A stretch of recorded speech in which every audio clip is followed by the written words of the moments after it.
this cap on, you can just immediately... Shut up and sit down.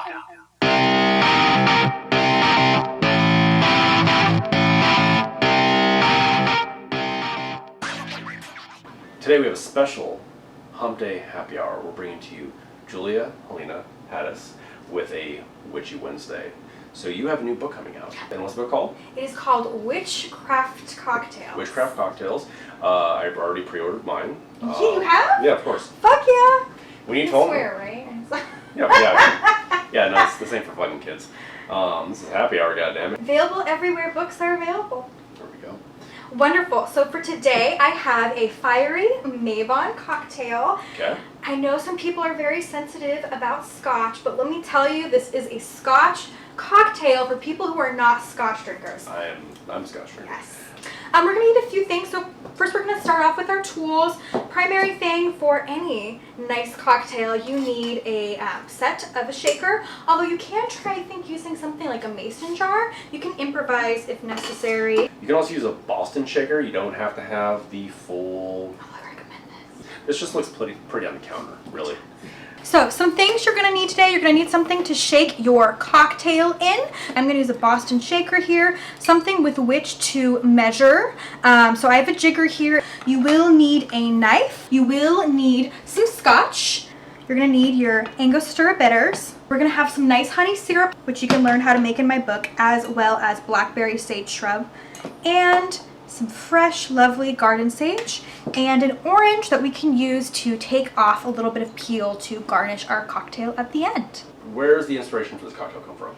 So the inspiration for this cocktail comes from the autumnal equinox. So it has a little bit of the harvest flavors and elements in there, but it also represents the changing of the season. So it really has that kind of wisdom, the karmic energy, if we're going to get into some hippie stuff, which I'm all about. Yeah. But for me, blackberries are very, like berries in general, are very reminiscent of like that hot summer day. And then we have the sage, which is very much fall, winter, those fall, like Thanksgiving flavors.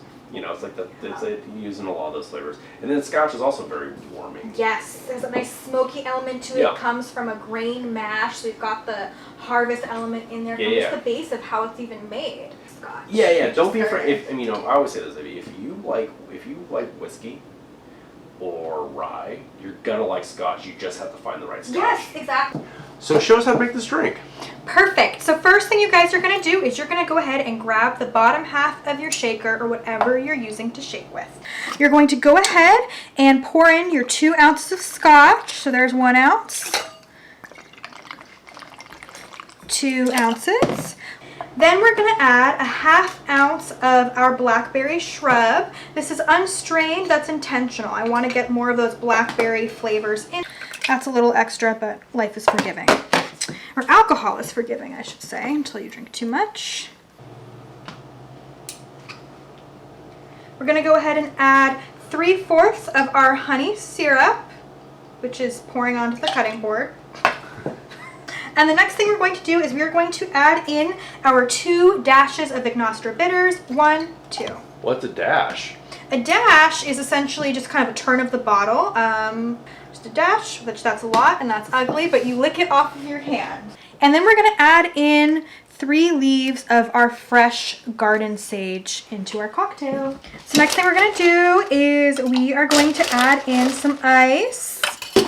Next, you're going to take the top half of your shaker, pour it in, slam it shut. You're going to go ahead and shake. Nice firm shake because we want to get that blackberry and that sage all broken up in there. You're going to take it back down. You can see how that condensation appears. You can see the cocktail is properly chilled. You're going to take the side of your hand, slap it against the edge. It's going to open right up when you do that. Let it drip a little bit. And take your Hawthorne strainer. Take your glass filled with ice. And your mesh strainer, and you're going to go ahead and just pour it over that ice. Look at that color. That is fucking gorgeous. And you're just going to tap the side there. Stick this to the side. And now comes the fun part, you guys.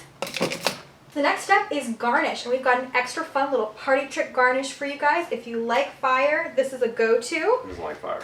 So you're gonna go and take your knife. You're gonna go ahead and cut a little bit citrus juice. You just want to get the little bit of the white pith inside. Then you're gonna go ahead and take your match. You're gonna light it. You're gonna put your peel right above the flame. Let it heat up a little bit, and then you're gonna squeeze, drop it in. You're gonna find a nice sage garnish to put in there. Garnishes are essential in a cocktail since a lot of how we experience taste is through smell. Whatever greets the nose first is going to have a huge impact. So choose a nice little sage sprig and you're ready to go. The best part of my day. Does it taste good? Does it taste good? It's nice. Is it actually? Yeah, it's good. Okay. Yeah.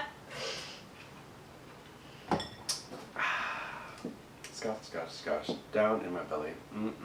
Well, save some for the rest of us. That's perfect. It's a little sweet. It's not too smoky. Just have a little bit of smoke in the back. It's definitely an intro Scotch cocktail for someone who doesn't know Scotch or hasn't experienced Scotch. That was delightful. It is the Witchcraft Cocktail book. Yes. Where can they find you online? They can find me personally at juliahelenahaddis.com. If you want a blog with lots of delicious cocktails and tutorials, witchcraftcocktails.com is going to be the best resource. If you're going to make a cocktail, why not make it a witchcraft cocktail? Thank you for tuning in to a Hump Day Happy Hour, or this special one, a Witchy Wednesday. And maybe we'll have her back for another one. Have me back, you guys. Bring me back. Shut up and sit down.